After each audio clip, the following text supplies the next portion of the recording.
Hi there everybody, and welcome to another video. On today's video I have this Toyota Prius.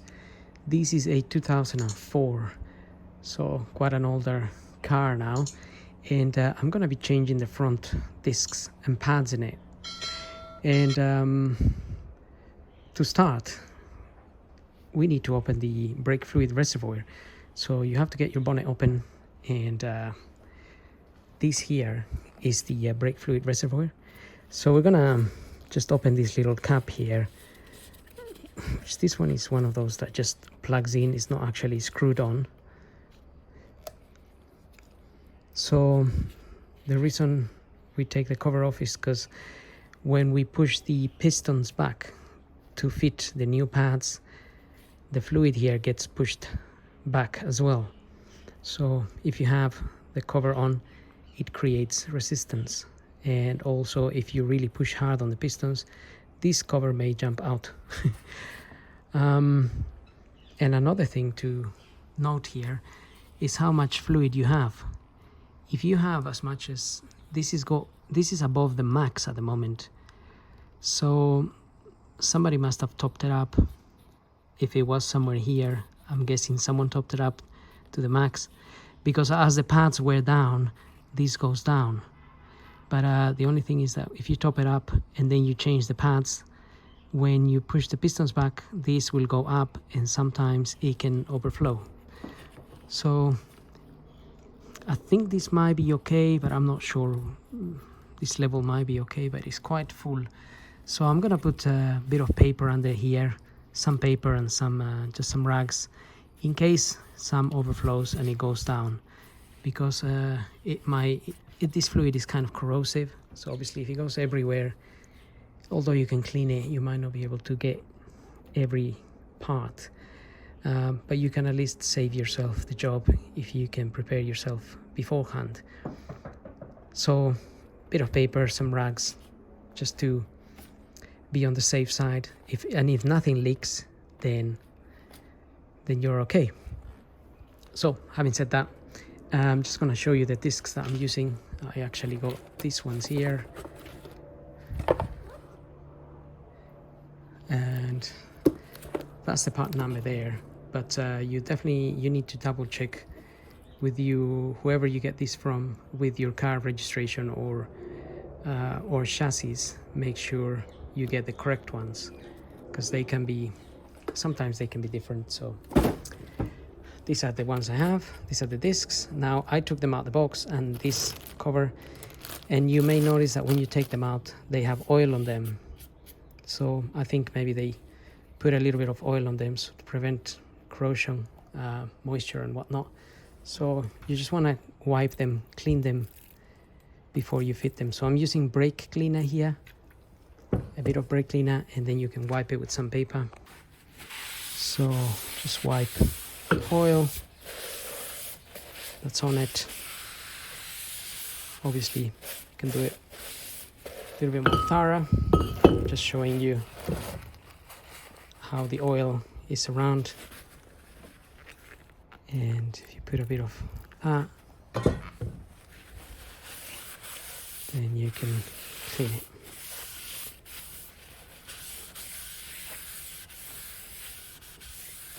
And that's it. That's nice and clean with no oil on it. And the pads I've got, so these are the new pads. These ones here from this I always get something new here. This is my supplier, sometimes gives me different makes and whatnot. So AB Tex Plus, so I don't know what they're like, if they're good or not, but that's what I got.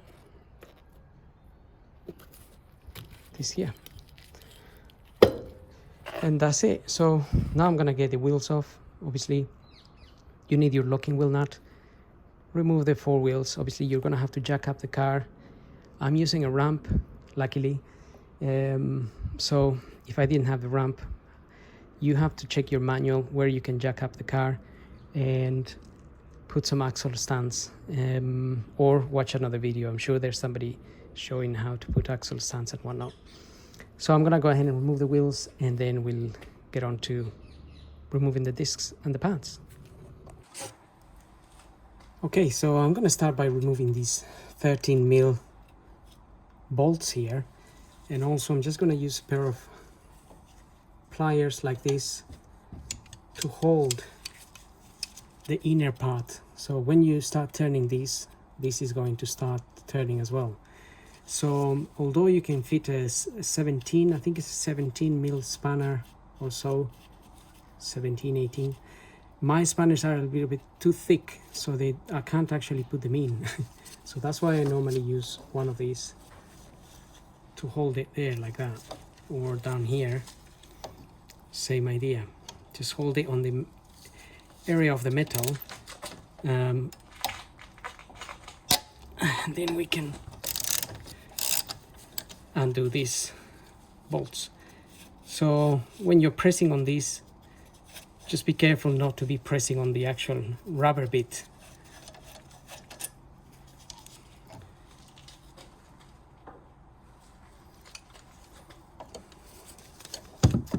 So that little rubber bit is like a dust cover for that little piston here that makes these calipers slide in and out. So now I'm gonna loosen this one.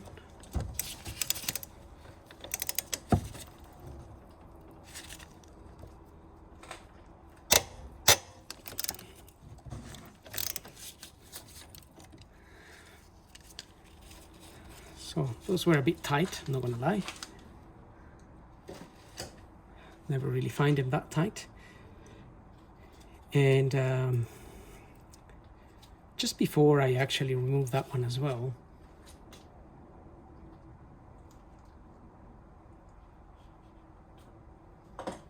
if you get a flat-ended screwdriver and you put it on the side here, in between the disc and the caliper or the pistons,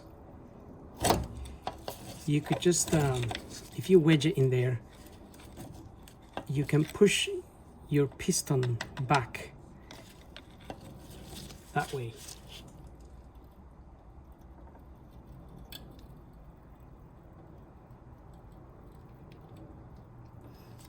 So I'm basically pushing the caliper that way while this is wedged against the disc or the old pad.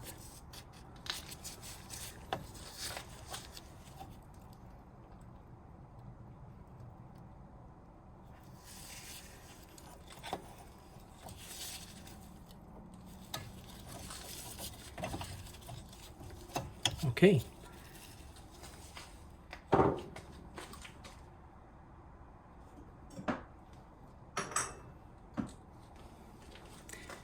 Now it's a good idea to have something like this, and you can put it in where the bolt goes in,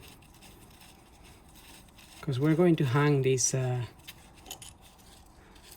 caliper on the side.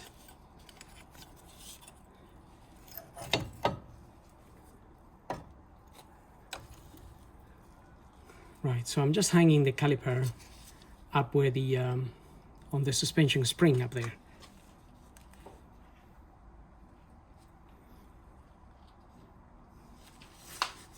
Now you can see the pad in there, and the other pad is here.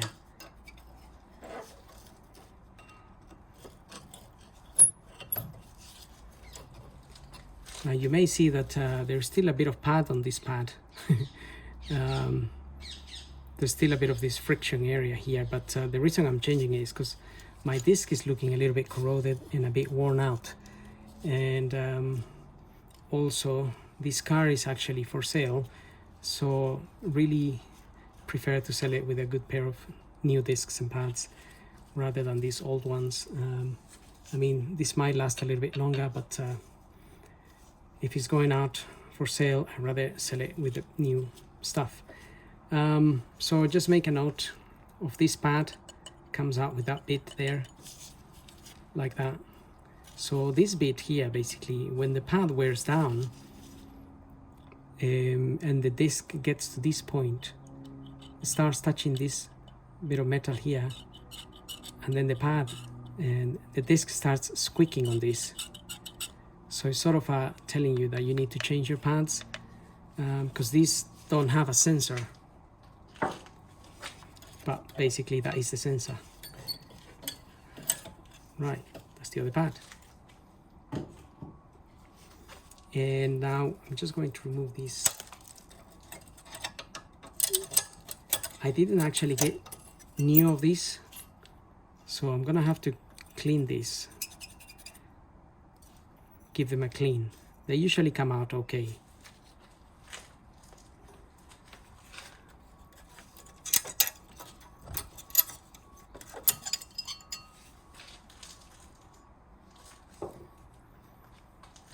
Now, gotta remove these two bolts.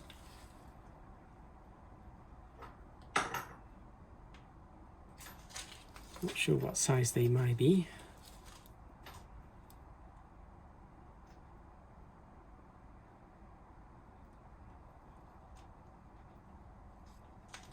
There might be a...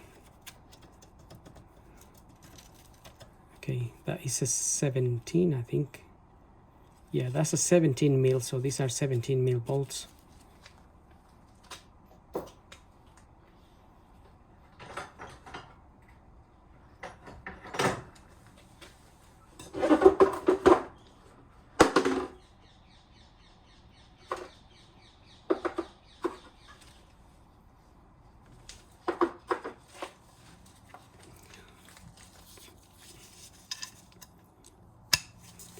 And I'm actually using a power bar to open these, because sometimes they can be a bit tight.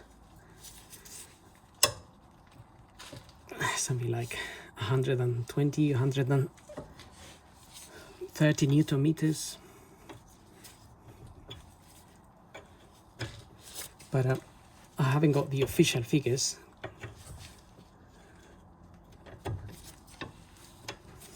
So we'll take them out.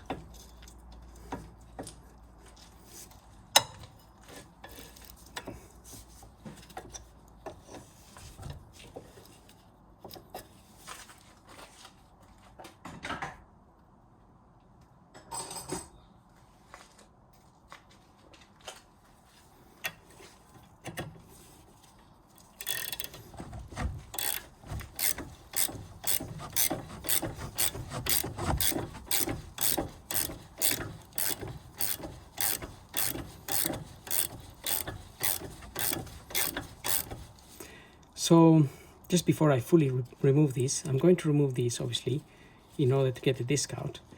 But you want to inspect these little dust covers here. Just want to make sure they haven't got any cracks or any opening, any damage on them. If they are open somewhere or broken or anything, water will get in there and this will seize and they won't move. And then your pads will wear unevenly, and that needs to be replaced. So you can actually remove these as well. So I'll just clean it a little bit so I don't get dust in them, but you can remove these like so. You can go ahead and clean that and put a bit of grease on that. So I normally use moly grease for these pins, and then you can fit the pin back in there. So same at the top. So once I get this out, that is what I'm going to do.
So now this disc should just come out basically. These discs don't have a bolt. That sometimes there's a screw in the front that holds them.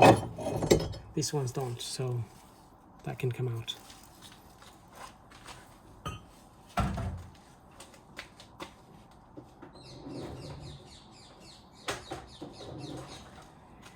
And now I'm going to use this wire brush to clean everything. So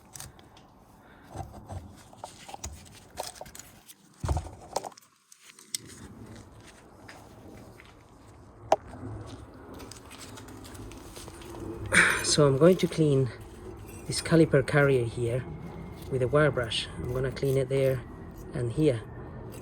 But this wire brush here, you need to be careful because it's quite strong and it can easily pierce this rubber here.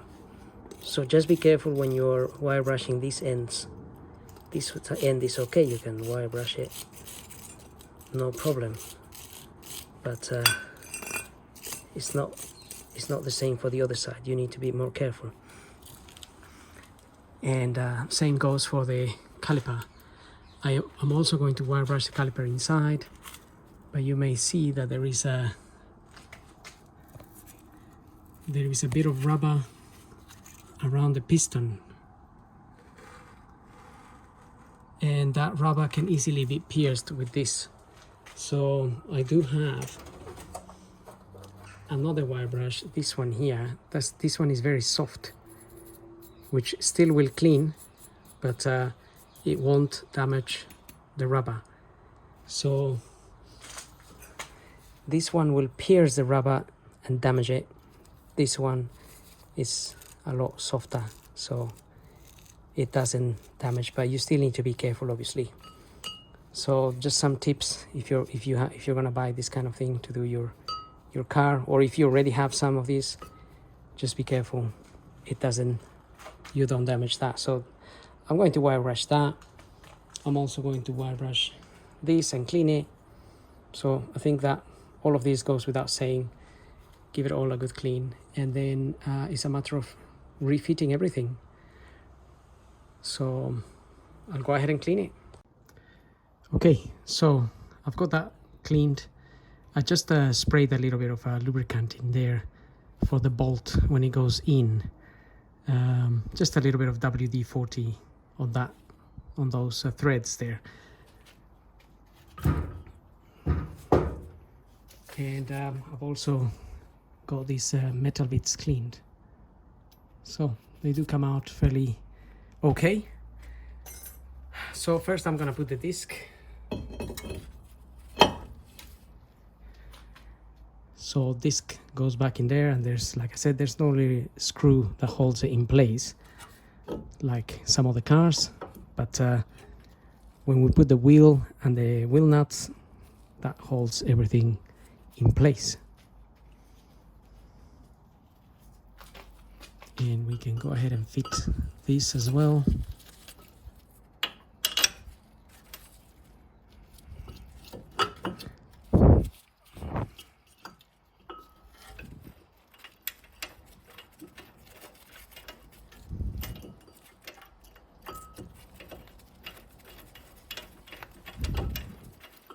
So this is a bit of a fiddle sometimes, just to get the bolt in the right place.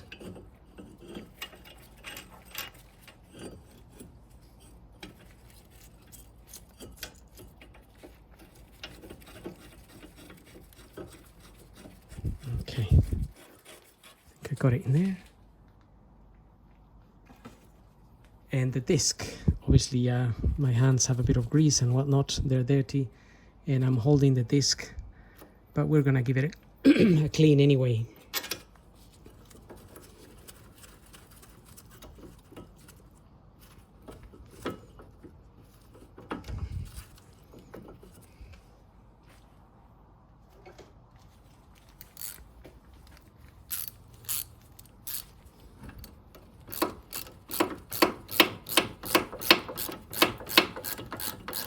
So just using a small ratchet here to get the bolt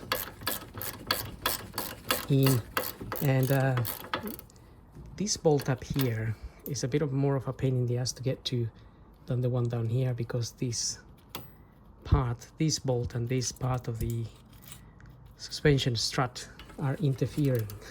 So that's why I added an extension here. Otherwise my ratchet was at an angle. Same as the power bar, actually. When I loosened that with my power bar, it was sitting at a bit of an angle.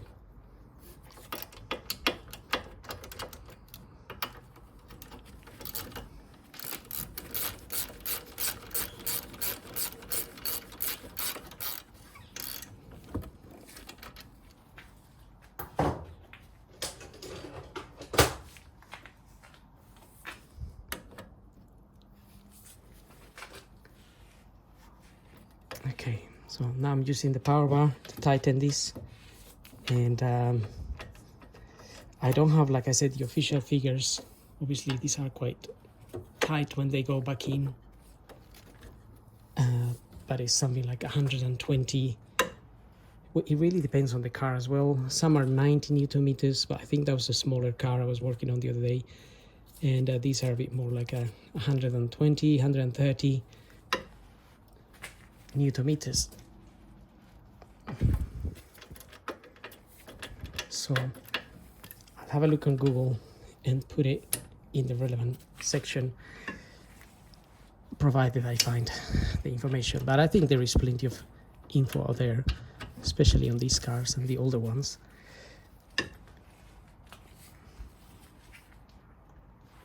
Okay. However, I'm not using a torque wrench because I'm normally doing this all the time, and you sort of get a hang of it.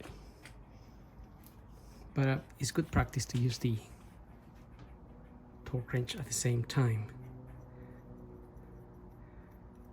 But I'm always working on all different cars, so that's the thing.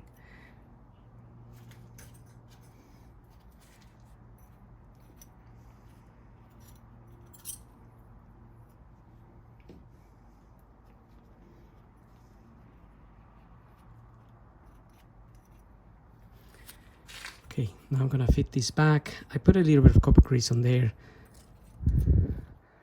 Nothing too crazy. Just a little bit, because these days, to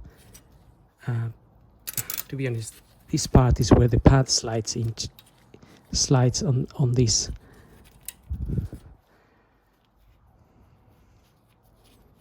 Right, and put it on here.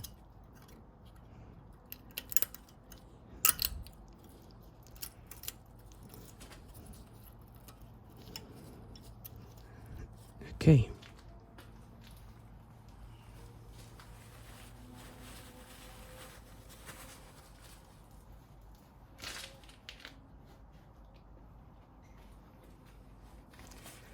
So that is in.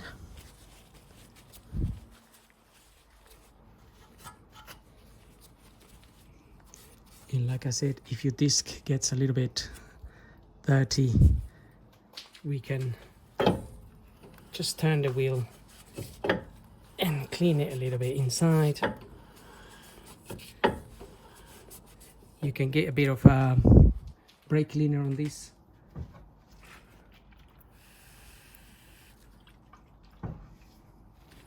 And then just wipe your disc.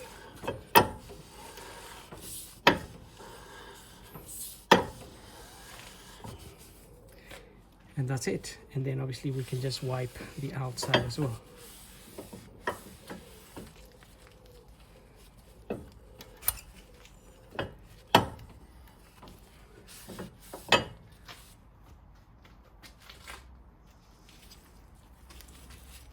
Then I have the pads.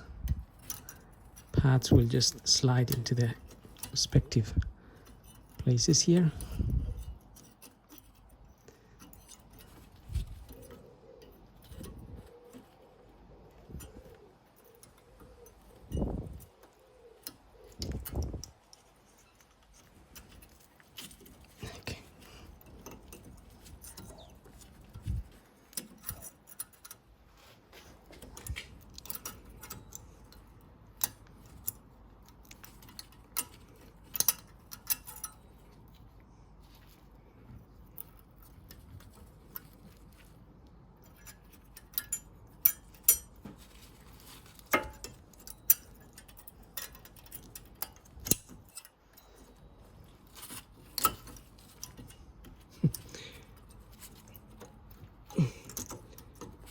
usually slide fairly easy. A bit like, let's see if this one goes in quite easy. Or not. Right. And just like that, basically, it should just slide in there without any dramas.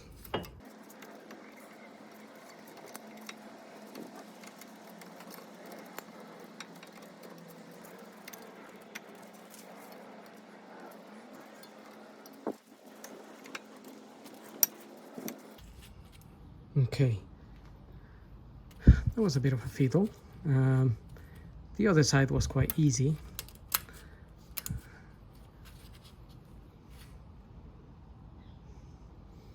It might be just the way this this spring type of slider there is sitting, but I just want to make sure it's actually sitting properly.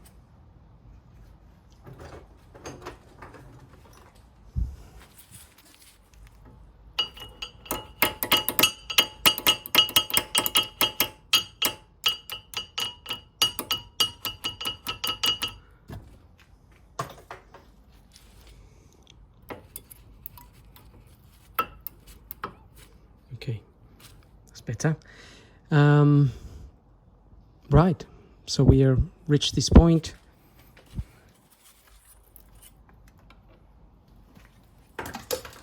Now my caliper here is also, I've also cleaned it, gave it a wire brush, and you may notice that this piston is actually a little bit out, about 5 millimeters out, but even that has to go in, otherwise your pads, you won't be able to fit your pads. So I'm just going to use this here to press the piston back in, or you can use a G-clamp if you have a G-clamp. Should work as well.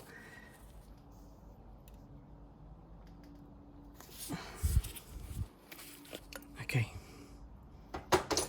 that is in, and I'm just gonna put a little bit of copper grease again here and here. To be honest, these days you don't really need to use copper grease anymore as such, because the pads come fitted with a bit of a plate on the outside, which is the anti-squick kind of thing, which is what we normally use the copper grease for. But anyway,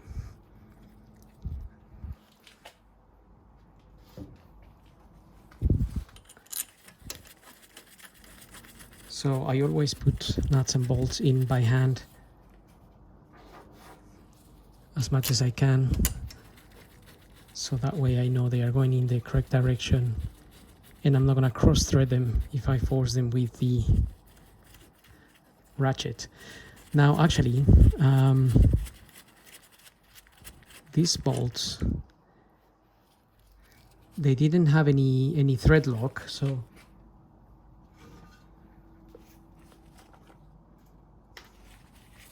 you can use some thread lock on them, just a little bit, or maybe they did have some thread lock, I just can't see it. Maybe they had it in a different way, because they were quite hard to remove, to be fair. So a bit of thread lock, I'll do this one as well. That way we have some good practice going on here.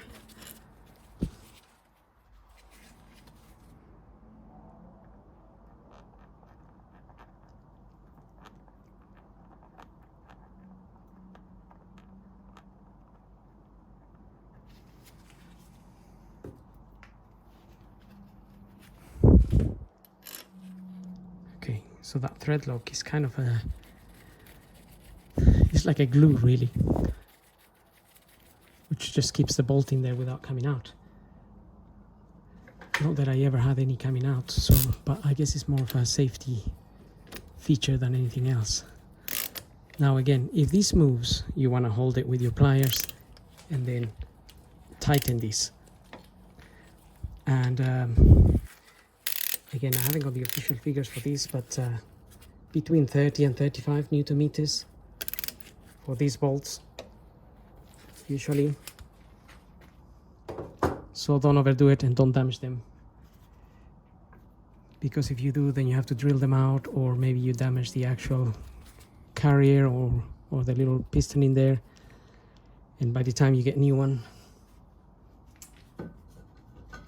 you're stuck. Okay, so that's pretty much it, to be honest.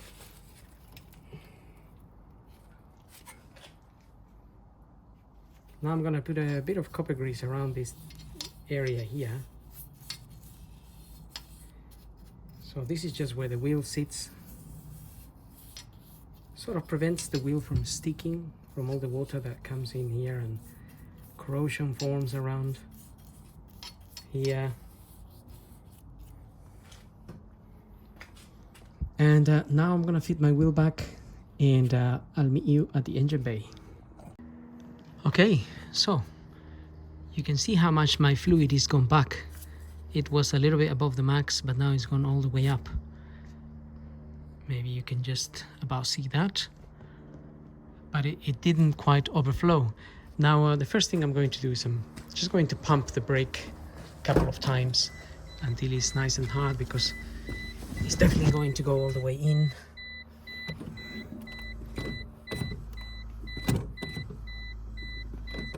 And that should bring the fluid down a little bit.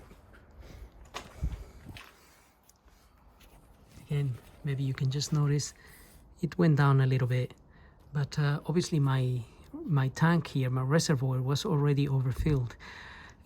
So I need to remove a little bit of that fluid there, because my pads at the back are actually about 60%. So I have a little bit too much brake fluid there. So that's what I'm gonna do next. I'm just gonna syringe some of that out, and I'm gonna dispose of that. Then the last thing to do would be to put this cover back on there. So obviously make sure you put it properly. But since I'm going to siphon or get some of that out, I'm not gonna put it yet. But the other thing, or the last thing, would be when you drive, just for the first few miles, well, up to 50 miles or 100 miles, just drive carefully, let the pads wear into the discs a little bit, and you should be fine anyway. So having said that, I hope the video helps. Don't forget to subscribe, and we'll see you on the next video. So thank you for watching.